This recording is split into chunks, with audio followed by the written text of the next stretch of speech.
ಬೇಸಿಗೆ ಆರಂಭವಾಗಿದೆ. ಹಲವೆಡೆ ಈಗಾಗಲೇ ನೀರಿನ ಸಮಸ್ಯೆ ಕೂಡ ಪ್ರಾರಂಭವಾಗಿದೆ. ಆದರೆ ಇಲ್ಲೊಬ್ಬ ಬಾಲಕ ತನ್ನ ಕುಟುಂಬದ ನೀರಿನ ಭವನೆಯನ್ನು ತಪ್ಪಿಸಲೆಂದು ಮನೆಯ ಹಿಂಭಾಗದಲ್ಲಿಯೇ ಒಂಟಿಯಾಗಿ ಬಾವಿ ತೋಡಿ ನೀರನ್ನು ಉಕ್ಕಿಸಿದ್ದಾನೆ. ಹೌದು, ಬಂಟ್ವಾಳ ಸಮೀಪದ ನರಿಕೊಂಬು ಗ್ರಾಮದ ಲೋಕನಾಥ್ ಮತ್ತು ಮೋಹಿನಿ ದಂಪತಿಯ ಪುತ್ರ ಪಿಯುಸಿ ವಿದ್ಯಾರ್ಥಿ ಸೃಜನ್ ಪೂಜಾರಿ ಈ ಸಾಧನೆ ಮಾಡಿದ್ದಾನೆ. ಪಿಯುಸಿ ಓದುತ್ತಿರುವ ಈ ಬಾಲಕನ ಸಾಧನೆಗೆ ಕುಟುಂಬಸ್ಥರು ಸಂತಸಗೊಂಡಿದ್ದು, ಗ್ರಾಮಸ್ಥರು ಮೆಚ್ಚುಗೆ ವ್ಯಕ್ತಪಡಿಸಿದ್ದಾರೆ. ಗ್ರಾಮದ ಪಂಚಾಯಿತಿಯಿಂದ ಬಾಲಕ ಮನೆಗೆ ಸಮರ್ಪಕವಾಗಿ ನೀರು ಪೂರೈಕೆಯಾಗುತ್ತಿರಲಿಲ್ಲ. ಇದರಿಂದಾಗಿ ಮನೆಯಿಂದ ಕಿಲೋಮೀಟರ್ ಗಟ್ಟಲೆ ಪೋಷಕರು ನೀರಿಗಾಗಿ ತೆರಳಬೇಕಿತ್ತು.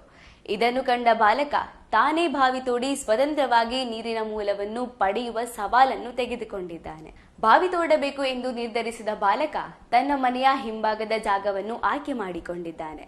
ಯಾರ ಸಹಾಯವನ್ನು ಪಡೆಯದ ಸೃಜನ್ ತಾನೊಬ್ಬನೇ ಬಾವಿ ತೋಡುವ ಕೆಲಸ ಆರಂಭಿಸಿದ್ದಾರೆ. ಬಿಮೂಡ ಸರಕಾರಿ ಪಿಯುಸಿ ಕಾಲೇಜಿನಲ್ಲಿ ಪ್ರಥಮ ಪಿಯುಸಿ ಓದುತ್ತಿದ್ದ ಹಿನ್ನೆಲೆ ಪರೀಕ್ಷೆಗೂ ಮುನ್ನ ಒಂದಿಷ್ಟು ಆಳದವರೆಗೂ ತೋಡಿದ್ದಾನೆ. ಆನಂತರ ಪರೀಕ್ಷೆಗಳನ್ನು ಮುಗಿಸಿ ಬಾವಿ ಕೆಲಸವನ್ನು ಮುಂದುವರೆಸಿದ್ದಾನೆ. ಸುಮಾರು 24 ಅಡಿ ಭೂಮಿಯನ್ನು ಅಗೆದ ಬಳಿಕ ನೀರು ಕಂಡು ಬಂದಿದೆ. ಒಟ್ಟು 30 ಅಡಿ ಬಾವಿ ತೋಡಿದ್ದು ಸದ್ಯ 3 ಅಡಿಯಷ್ಟು ನೀರು ಉಕ್ಕಿವೆ.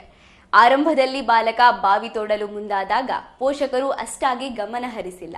ಆದರೆ ಬಾವಿ ಪೂರ್ಣಗೊಂಡು ನೀರು ಉಕ್ಕಿದ ಬಳಿಕ ಬಾಲಕನ ಸಾಧನೆ ಕಂಡು ಸ್ವತಃ ಪೋಷಕರೇ ಅಚ್ಚರಿ ವ್ಯಕ್ತಪಡಿಸಿದ್ದಾರೆ. ಮಗನ ಸಾಹಸ ಕಂಡು ಲೋಕನಾಥ್ ಮತ್ತು ಮೋಹಿನಿ ದಂಪತಿ ಕಣ್ಣೀರು ಹಾಕಿದ್ದಾರೆ.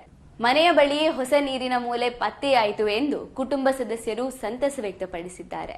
ಬಾಲಕ ಸೃಜನ್ನ ಈ ಸಾಧನೆಗಾಗಿ ಗ್ರಾಮಸ್ಥರು ಸಹ ಶ್ಲಾಘಿಸಿದ್ದಾರೆ.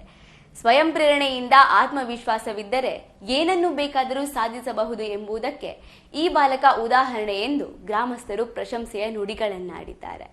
ಹೆಚ್ಚಿನ ಸುದ್ದಿ ಮತ್ತು ಮಾಹಿತಿಗಾಗಿ ದ ಮ್ಯಾಂಗ್ಳೂರ್ ಮಿರರ್ ಚಾನೆಲ್ನ ಸಬ್ಸ್ಕ್ರೈಬ್ ಮಾಡಿ. Thank you.